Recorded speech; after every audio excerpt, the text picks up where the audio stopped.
Hello students, welcome to our channel science zone by Usha Chand. तो बेटा आज हम इस वीडियो में कक्षा 10 पाठ 2 अम्ल क्षारक एवं लवण के बारे में अध्ययन करेंगे।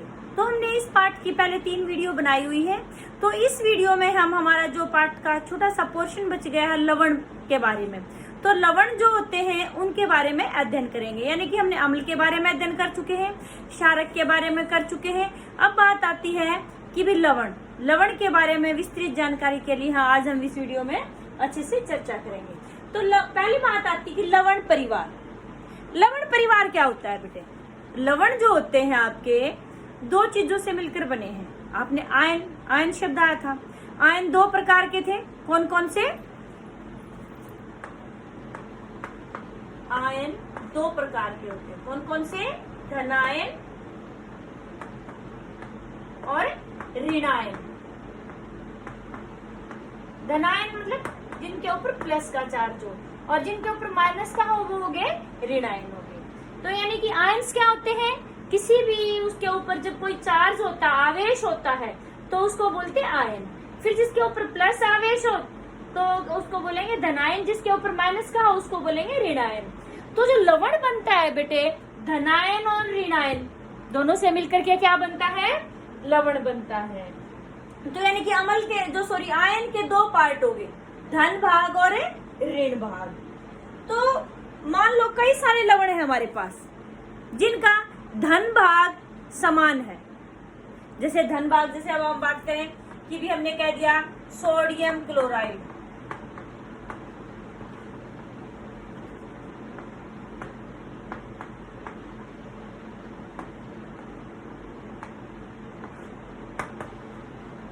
सोडियम हाइड्रोक्साइड,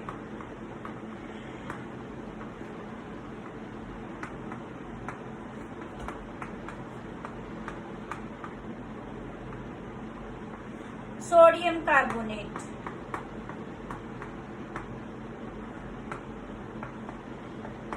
और हाँ एक बात और मैंने आपको बताई थी पीछे वाली वीडियो में कि भी जब हम कोई भी लवण बनाते हैं तो उसमें हमेशा जो आगे वाला भाग होता है वो धन लेते हैं और पीछे वाला भाग है ऋण लेते हैं। कभी भी हम ऋण भाग आगे और धन भाग पीछे नहीं लेते हैं। तो यानी कि सोडियम हमारा क्या है? धन भाग है, Na प्लस होता है, और ये क्लोराइड, हाइड्रोक्साइड, कार्बोनेट ये सब ऋण भाग है। तो अब सब में देखो सोडियम जो धन भाग है वो समान है, ऋण भाग अलग अलग है। तो इस लवण को, इस परिवार को कौन सा लवण परिवार कहेंगे? सोडियम परिवार।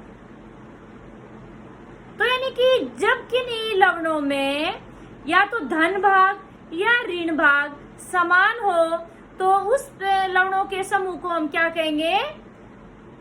लवण परिवार। और कौन सा लवण परिवार? जो सब में समान होता है। जैसे यहाँ पर सोडियम यानी कि धन भाग समान है तो कौन सा परिवार हो गया? ये सोडियम परिवार। अब एक उदाहरण ऐसा भी ले लेते हैं कि जिसमें हमारा ऋण भाग समान है।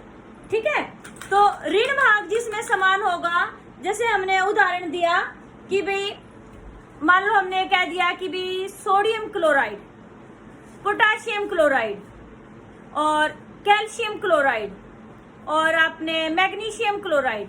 तो इनमें हमने सब में क्या सामान लिया है? क्लोराइड। हमने आगे का भाग यानी कि धन भाग अलग अलग ले लिया। हमने क्या ले लिया? सोडियम क्लोराइड,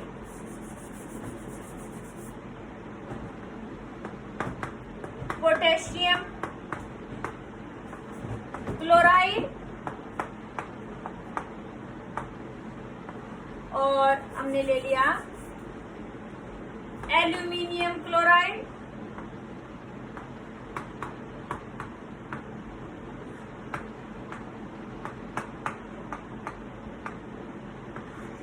देखिए बेटे, जो ये लवण है इनमें सब में क्या समान है? ऋण भाग समान है। तो इसलिए इस परिवार को क्या कहेंगे? कौन सा परिवार हो गया? क्लोराइड परिवार। ठीक है, तो लवण के भी परिवार होते हैं, जैसे हमारे परिवार होते हैं ना, बच्चे नाम सुनकर कैसे होंगे? लवण परिवार। तो लवण के भी परिवार होते हैं, उनमें जो समान होता है, जो सा आयन, कई हमारे पास लवण है, सब में जो भी हमारा आयन समान है सबके अंदर, तो वो उसी परिवार के हो जाते हैं। जैसे अब ये हमारे क्लोराइड परिवार के, यहाँ पर कौन सा आयन समान था? ऋण आयन। क्लोराइड सब में समान था। फिर बात आती है बेटे आगे कि लवणों की पीएच। क्या लवणों की भी पीएच होती है? अभी हमने इससे पीछे वाला जो हमारा भाग 3 था उसमें हमने पीएच के बारे में अध्ययन किया था। तो क्या लवणों की भी पीएच होती है?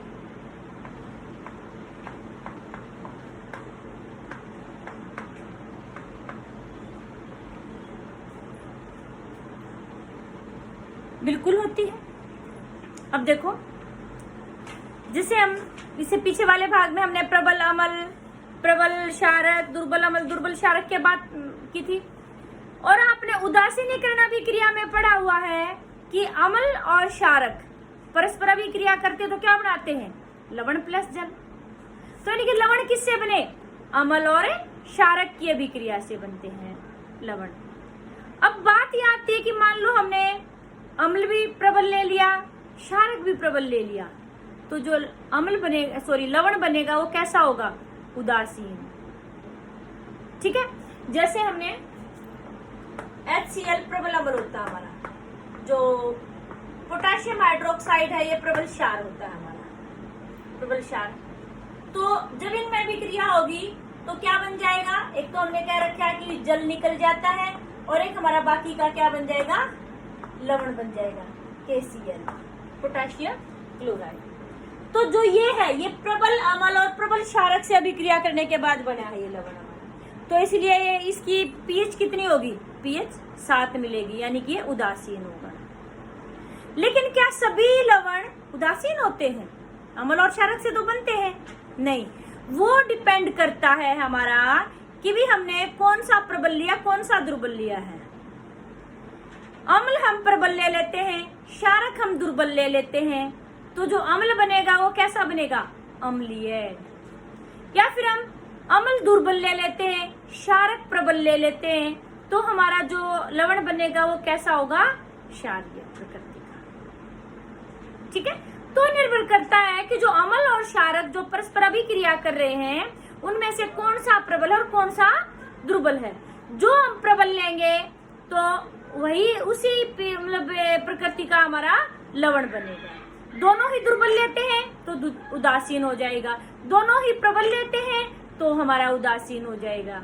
और उनमें से एक प्रबल और एक दुर्बल लेंगे तो जो प्रबल वाला लेते हैं उसी की प्रकृति हमारे लवण की प्रकृति होती है। समझ में बात आपको? फिर हम बात करते हैं साधारण नमक।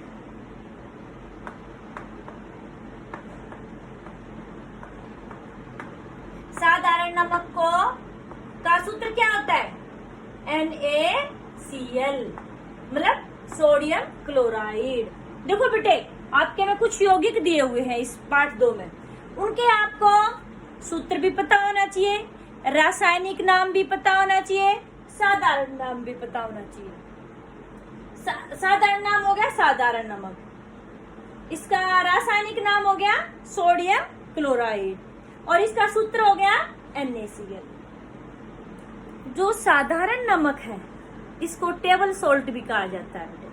हर एक घर में खाने में प्रयोग होता है। इसका निर्माण कैसे होता है? जब समुद्र का बहुत बड़ा, मतलब आप सब छोटी क्लासेस से पढ़ते आ रहे हैं कि जो नमक होता है वो समुद्र से प्राप्त किया जाता है। कई बार आप वो काला नमक, भूरा नमक जो होता है वो भी खाने में प्रयोग करते हैं, इसको खनिज नमक कहते हैं, खनिज लवण है वो हमारा।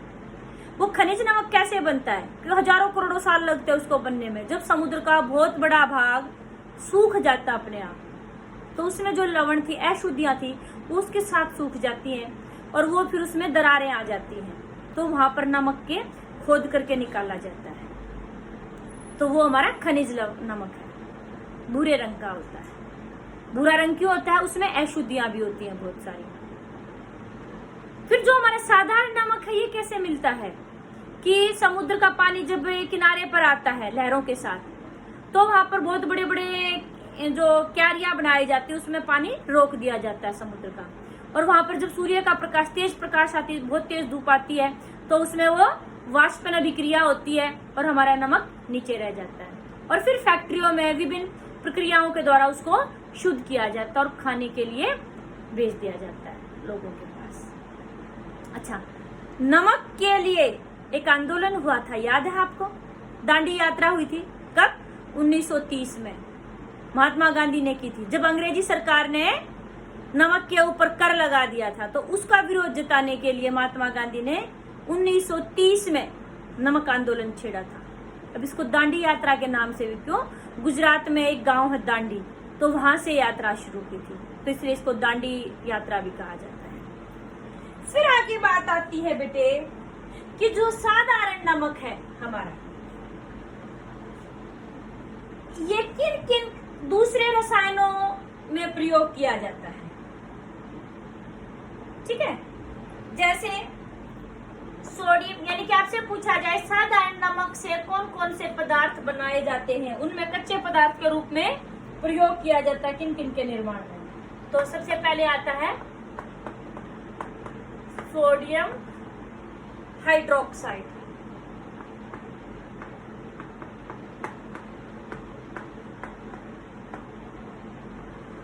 ठीक है, नंबर 2 आता है बेटे इसमें बेकिंग सोडा।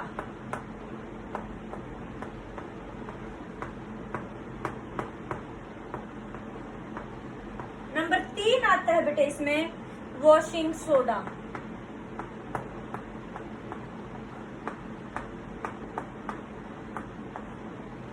नंबर 4 आता है फिर इसमें विरंजक चूर्ण।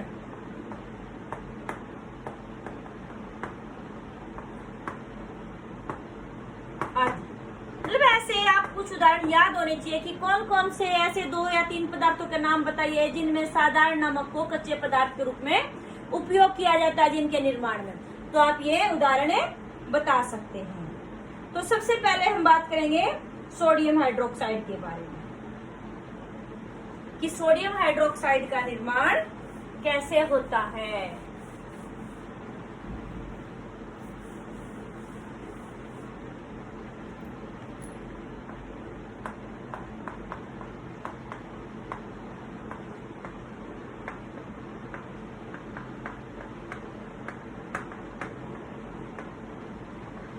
इसका सूत्र क्या होता है सोडियम हाइड्रोक्साइड का? NaOH। इसका निर्माण कैसे होता है बेटे? सोडियम क्लोराइड के जलीय विलयन। अब सोडियम क्लोराइड यानी कि NaCl के जलीय विलयन यानी कि जल भी है इसमें में से जब विद्युत धारा प्रवाहित की जाती है, सोडियम क्लोराइड का जलीय विलयन। अच्छा, इसका एक और नाम है बेटे, कई बार पेपर में पूछा जाता है लवण जल क्या है। सोडियम क्लोराइड के जलीय विलयन को ही लवण जल, जिसको इंग्लिश में ब्राइन कहते हैं, ब्राइन कहा जाता है। तो लवण जल यानी कि जीके का क्वेश्चन भी है, लवण जल क्या है? सोडियम क्लोराइड का जलीय विलयन। तो सोडियम क्लोराइड के जलीय विलयन में से जब विद्युत धारा प्रवाहित की जाती है तो ये वियोजित होकर के क्या बना देता है आपका? Sodium hydroxide plus chlorine plus hydrogen gas. ठीक है, अब देखो बेटे, अच्छा इसको संतुलित भी करना है। यहाँ पर 2 हाइड्रोजन, 3 है हाइड्रोजन के, यहाँ पर हमने 2 ही हाइड्रोजन के लिए हैं, तो इसलिए हम 2 लगा देंगे। यहाँ 4 हो गए हमारे, और यहाँ पर भी हम 2 लगा देंगे। अब 2 इधर हो गए हाइड्रोजन के ये, और 2 ये 4, इधर भी 4 हो गई। अब सोडियम के इधर 2 हैं, इधर 1 ही है। अब क्लोरीन के भी 2 हैं और इधर भी 2 हैं। ठीक है, और ऑक्सीजन के भी 2 हैं। अब हमारी संतुलित होगी। तो हर एक समीकरण को संतुलित करना जरूरी है। ठीक है, तो ये यहाँ पर यानी कि सोडियम हाइड्रोक्साइड का निर्माण कैसे होता है। अब इस समीकरण के आधार पर एक क्वेश्चन और बनता है, इंपोर्टेंट क्वेश्चन, और आपके ये एग्जाम में भी आता है, कई बार बोर्ड परीक्षाओं में पूछा हुआ ये प्रश्न। क्लोर क्षार प्रक्रिया क्या है और इसे क्लोर क्षार प्रक्रिया क्यों कहा जाता है? समीकरण द्वारा समझाइए। तो यानी कि कौन सी प्रक्रिया है? क्लोर क्षार प्रक्रिया। बिल्कुल इंपॉर्टेंट क्वेश्चन है, बिल्कुल ध्यान देना इस पर। तो क्लोर क्षार प्रक्रिया नाम से ही क्लियर है, क्लोर क्षार मतलब क्षारक बन रहा है, ये हमने जो सोडियम हाइड्रोक्साइड के निर्माण की प्रक्रिया बताई है, यही आपकी क्लोर क्षार प्रक्रिया है। अब ये कहेंगे वह अभिक्रिया जिसमें सोडियम क्लोराइड के जलीय विलयन में से विद्युत धारा प्रवाहित की जाती है तो सोडियम हाइड्रोक्साइड, क्लोरीन और हाइड्रोजन का निर्माण होता है, क्लोर क्षार अभिक्रिया कहलाती है। इस अभिक्रिया को क्लोर क्षार प्रक्रिया या क्लोर क्षार अभिक्रिया इसीलिए कहते हैं क्योंकि जो इसमें निर्मित उत्पाद है वो क्या है, एक तो हमारा क्या है यहाँ पर ये क्षार है, ठीक है, और ये हमारा क्लोरीन है। तो यह इस प्रक्रिया में क्षार और क्लोरीन का निर्माण होता है, इसीलिए इसको क्या कहते हैं, क्लोर क्षार प्रक्रिया। अब देखो बेटे, कोई भी रासायनिक प्रक्रिया होती है जो हम लैब में करवाते हैं तो वहां पर हम विलयन लेते हैं जिसको इलेक्ट्रोलाइट बोलते हैं, और दो हम इलेक्ट्रोड लेते हैं, एक धनात्मक इलेक्ट्रोड होती है, एक ऋणात्मक इलेक्ट्रोड होती है।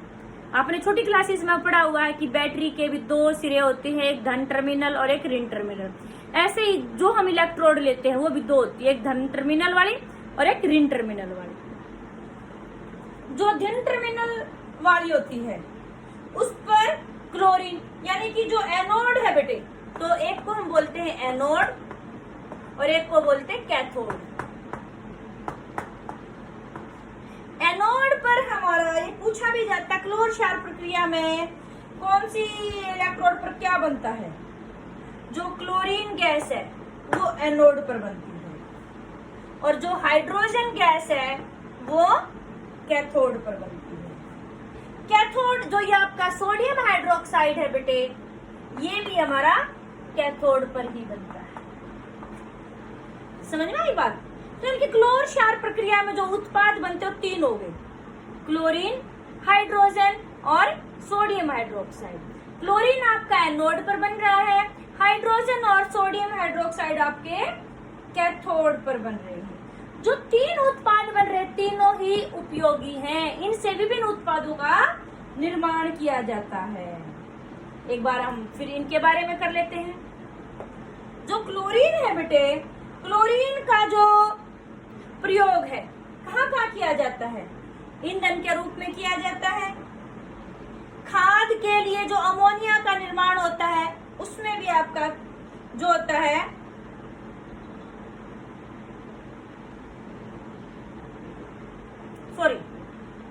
जो क्लोरीन होती है बेटे, इसका निर्माण इसका उपयोग कहाँ कहाँ किया जाता है।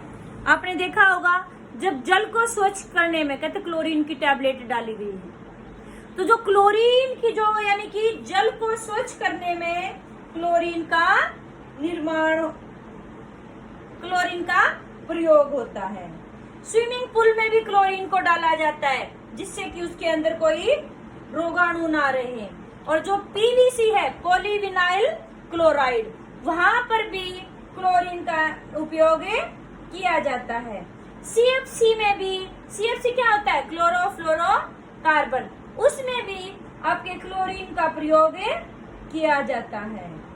ठीक है, तो रोगाणु नाशक के रूप में भी क्लोरीन का प्रयोग किया जाता है। फिर बात आती है आपकी हाइड्रोजन की। हाइड्रोजन का प्रयोग कहाँ कहाँ किया जाता है। हाइड्रोजन का प्रयोग ईंधन के रूप में और खाद के लिए जो अमोनिया बनाया जाता है, अमोनिया बनाने में भी हाइड्रोजन का प्रयोग किया जाता है।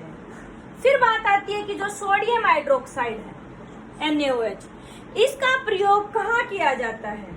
धातुओं पर जो ग्रीस लग जाता है उसको हटाने के लिए सोडियम हाइड्रोक्साइड का प्रयोग किया जाता है। साबुन एवं अपमार्जक बनाने में भी सोडियम हाइड्रोक्साइड का प्रयोग किया जाता है। कागज बनाने के लिए भी सोडियम हाइड्रोक्साइड का प्रयोग किया जाता है और कृत्रिम फाइबर बनाने में भी सोडियम हाइड्रोक्साइड का प्रयोग किया जाता है। फिर आपका जो ये क्लोरीन है और हाइड्रोजन है, इन दोनों को मिला करके क्या बनाया जाता है, हाइड्रोक्लोरिक अम्ल यानी कि HCl। हाइड्रोक्लोरिक अम्ल किस किस से बनता है, हाइड्रोजन और क्लोरीन से। इस हाइड्रोक्लोरिक अम्ल का उपयोग कहाँ कहाँ होता है, इस्पात की सफाई में, अमोनियम क्लोराइड बनाने में, औषधियां बनाने में और सौंदर्य प्रसाधन बनाने में, जो सौंदर्य के लिए सामग्री होती है क्रीम वगैरह, उसमें भी इसका प्रयोग किया जाता है। और जो आपका ये सोडियम हाइड्रोक्साइड है और आपका ये क्लोरीन है, इन दोनों के प्रयोग से आपका बनाया जाता है विरंजक चूर्ण।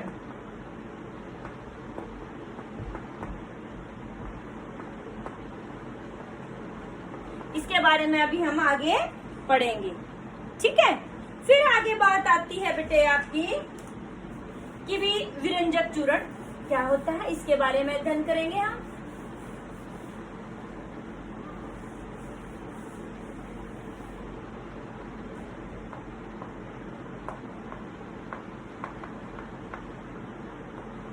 जो विरंजक चूर्ण है बेटे, मैंने कहा था कि हर एक जो आपका ये रसायन दिया जाता है यौगिक, हर एक का आपको तो साधारण नाम पता होना चाहिए।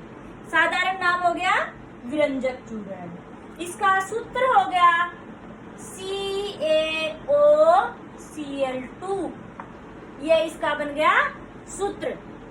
इसका रासायनिक नाम क्या हो गया, कैल्शियम ऑक्सीक्लोराइड।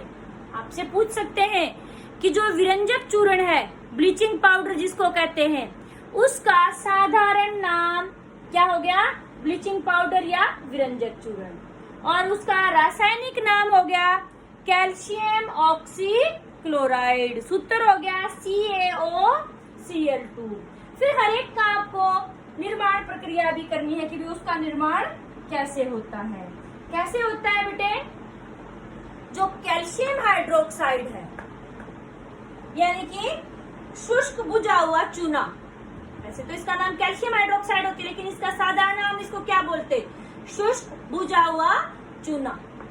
कैल्शियम हाइड्रोक्साइड यानी कि शुष्क बुझे हुए चूने में से जब क्लोरीन गैस प्रवाहित करते हैं तो हमारा क्या बनता है, विरंजक चूर्ण का निर्माण होता है।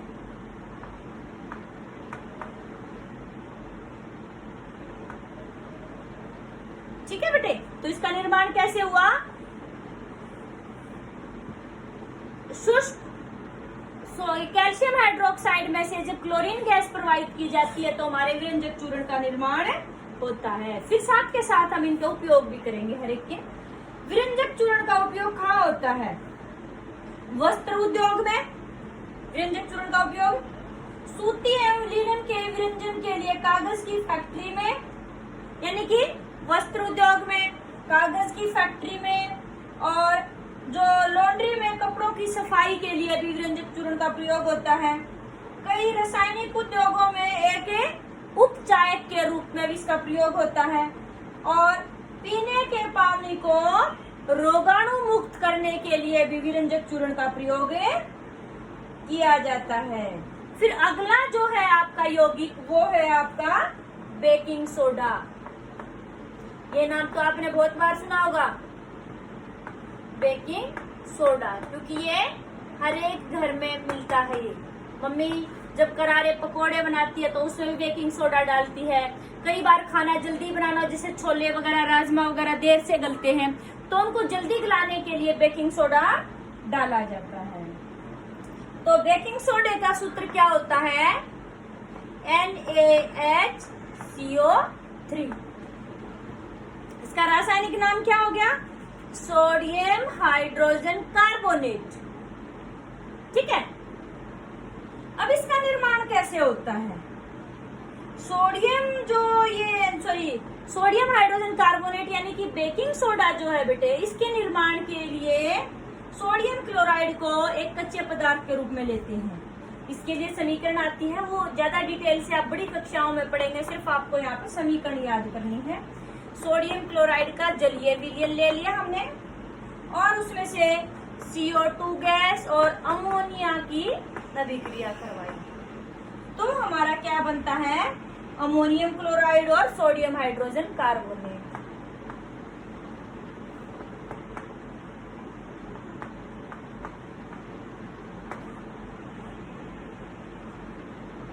ठीक है, इसका उपयोग कहाँ कहाँ होता है, अच्छा, उससे पहले एक बात थी, ये भी क्वेश्चन आपके एनसीईआरटी में भी कई बार पूछा जाता है, पेपर में भी, कि जो सोडियम हाइड्रोजन कार्बोनेट यानी कि बेकिंग सोडे को जब गर्म करते हैं तो क्या होता है। जब बेकिंग सोडे को गर्म किया जाता है तो CO2 गैस निकलेगी।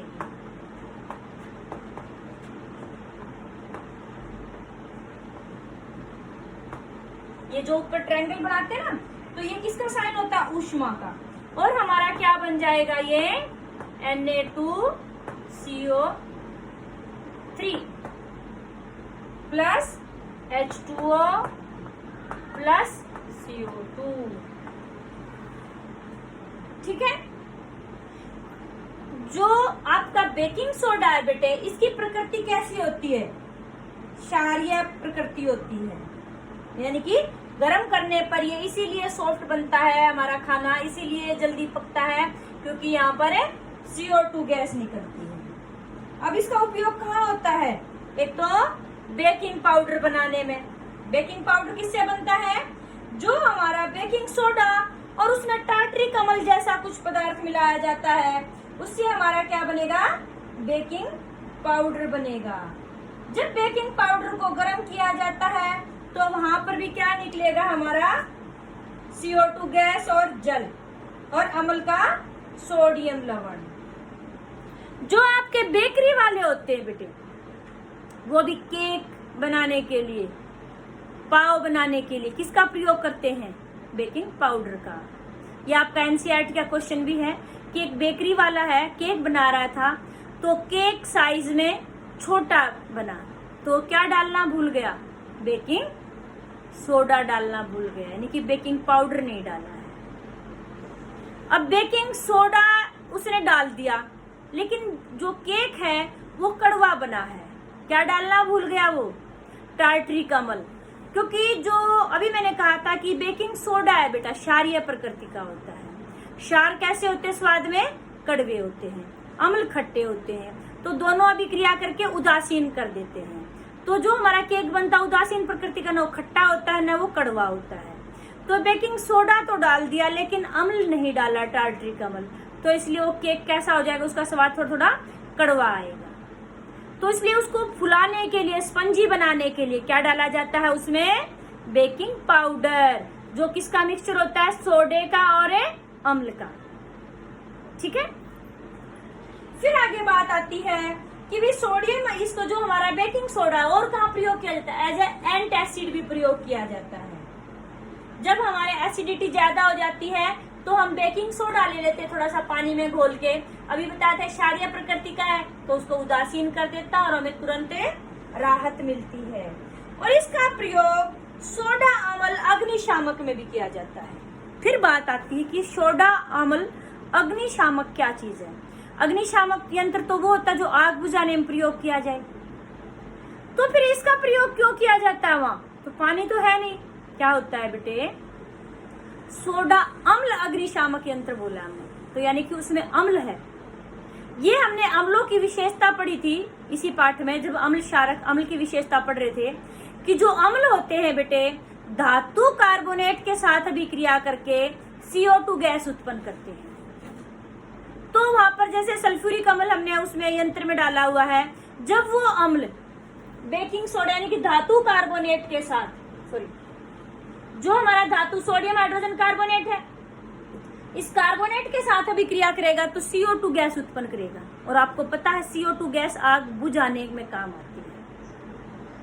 तो इस तरह से हमें आग पर नियंत्रण पा सकते हैं, यानी कि अग्निशामक यंत्र में भी जो आपका बेकिंग सोडा है इसका प्रयोग किया जाता है। फिर अगला जो यौगिक है बेटे वो है आपका धावन सोडा। अगला यौगिक क्या है, धावन सोडा, यानी कि जिसको हम कपड़े धोने वाला सोडा भी बोलते हैं। इसका सूत्र होता है बेटे धावन सोडा का Na2CO3 into 10H2O। इसका रासायनिक नाम क्या हो गया, ये तो सूत्र, ये साधारण नाम है, ये सूत्र है, और रासायनिक नाम हो गया सोडियम कार्बोनेट डेकाहाइड्रेट, डेका मतलब 10, हाइड्रेट मतलब जल के लवण। तो इसके साथ ये जल के लवण है, तो क्या ये वास्तव में गीला है? इसके बारे में हम पहले इसकी चर्चा करते हैं, इसके बारे में इस बाद में इसकी चर्चा करेंगे कि भी क्या ये वास्तव में गीले होते हैं। तो जो धावन सोडा है बेटे, कैसे निर्माण होता है इसका, ये भी कैसी प्रकृति का होता है? आपका क्षारकीय प्रकृति का है। तो जब हमने बेकिंग सोडे को गर्म किया था तो वहां पर एक हमारा उत्पाद बना था सोडियम कार्बोनेट। तो यानी कि वहां से वो उत्पाद ले लेंगे हम और क्या करेंगे, उसको क्रिस्टलीकरण करेंगे जल के साथ, तो हमारा क्या बन जाएगा? धावन सोडा।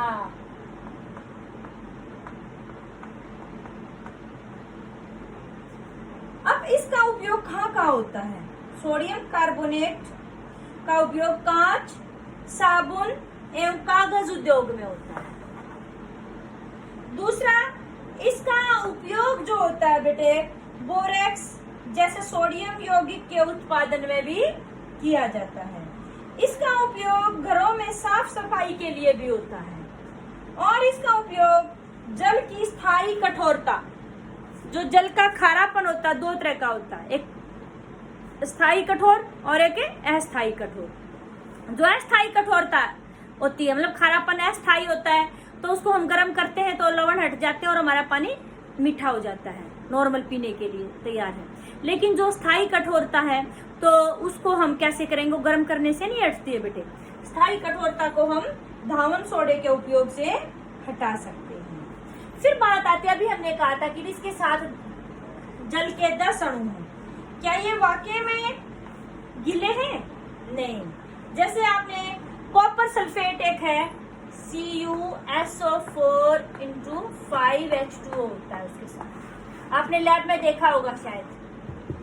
ब्लू कलर का होता है, ये नीले नीले रंग का होता है कॉपर सल्फेट। एक्चुअल में उसका पूरा फॉर्मूला होता है CuSO4 5H2O। 5 जल के अणु होते हैं उसके साथ। अब हमें कैसे पता चला कि भी उसके साथ जल के अणु है? आप एक काम करना, एक टेस्ट ट्यूब में ये कॉपर सल्फेट डालना, उसको स्टैंड लगा के, हैंडल लगा के और मोमबत्ती के ऊपर या बर्नर के ऊपर रख के गर्म करते हैं। हम देखते हैं कि गर्म करने के बाद वो जो नीला रंग था वो गायब हो जाता है। क्यों गायब हो गया?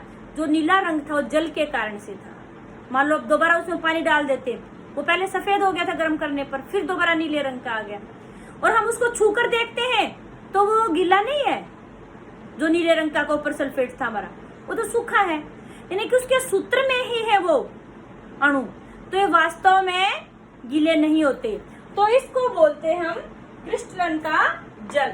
इंपॉर्टेंट है बेटा, कई बार पूछ लेते हैं क्रिस्टलन का जल। क्रिस्टलन का जल क्या होता है, इसकी परिभाषा करते हैं अभी। लवण के एक सूत्र इकाई में, जो उसका जैसे हमने कहा कि एक अणु है ये कॉपर सल्फेट का, लवण के एक सूत्र इकाई में जल के निश्चित अणुओं की संख्या, जैसे इसमें निश्चित अणु कितने जल के? 5, इसमें कितने हैं? 10। तो लवण के एक सूत्र इकाई में जल के निश्चित अणुओं की संख्या को क्रिस्टलन का जल कहते हैं। तो आपसे उदाहरण पूछे तो आप धावन सोडे का दे सकते हैं, कॉपर सल्फेट का दे सकते हैं। एक और हमारा यौगिक होता है बेटे जिप्सम, उसका सूत्र होता है calcium sulphate to 2H2O, CaSO4 × 2H2O। ठीक है, तो ये सब क्या है? क्रिस्टलन का जल, यानी कि जो इसका इकाई सूत्र होता है उसके अंदर जल के अणुओं की निश्चित संख्या होती है।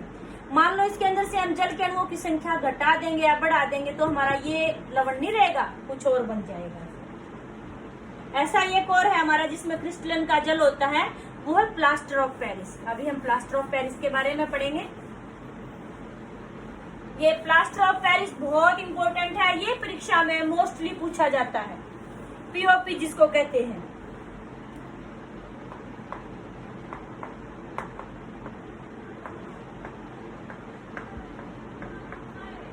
प्लास्टर ऑफ पेरिस ये बेटा इसका साधारण नाम है। इसका सूत्र क्या होता है प्लास्टर ऑफ पेरिस का? CaSO4 into half H2O। अब इसका रासायनिक नाम क्या बन गया? Calcium sulphate hemihydrate. हेमी की जगह हम अर्ध हाइड्रेट भी बोल सकते हैं, यानी कि पानी का आधा अणु। ठीक है, इसका निर्माण कैसे होता है कि जो जिप्सम है हमारा, अभी हमने किया था CaSO4 इंटू 2H2 को जब 373 केल्विन टेम्परेचर पर, यहाँ पर एक बात ध्यान रखने योग्य है कि उसको कितने तापमान पर गर्म करना है? 373 केल्विन पर गर्म करना है।